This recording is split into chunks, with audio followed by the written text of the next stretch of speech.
બેન, અમને તો એવું લાગતું નથી કે આ મ્યુનિસિપલ કમિશનર હોય અને એમને અમારે રજૂઆત કરવી જોઈએ, કારણ કે આ તો એક ભાજપના દલાલ છે. આજથી 5 દિવસ પહેલા એમણે એવું સ્ટેટમેન્ટ આપ્યું છે કે હું 1 વર્ષ માટે આવ્યો છું અને 1 વર્ષમાં ભારતીય જનતા પાર્ટીને 76 સીટો જીતાડીને આપી. જો બેન, અમે આવેદન આપવા આવ્યા છીએ, કમિશનર વિરુદ્ધ કમિશનરને જ આવેદન આપવા આવ્યા છીએ. એમનાથી નીચેના કોઈ બી પદાધિકારીને આ આવેદન પત્ર આપીએ તેનો કોઈ મતલબ નથી. એટલે જ્યાં સુધી અરુણ મહેશ બાબુલાલ કમિશનર પોતે અહીંયા નહીં આવે ત્યાં સુધી અમે આ જગ્યા છોડીશું નહીં.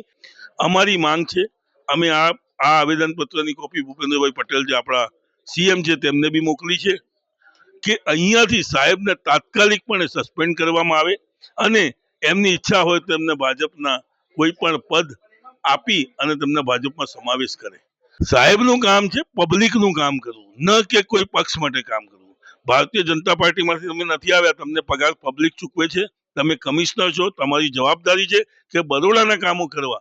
એટલે અમે અહીંયા આવેદન પત્ર આપી અને આ વાતનો ખુલાસો કરવા આવ્યા છીએ કે 5 દિવસ પહેલા જે સ્ટેટમેન્ટ આપ્યું છે ત્યાં એની પર કોઈ પણ જાતની આજ સુધી સાહેબની પ્રક્રિયા આવી નથી.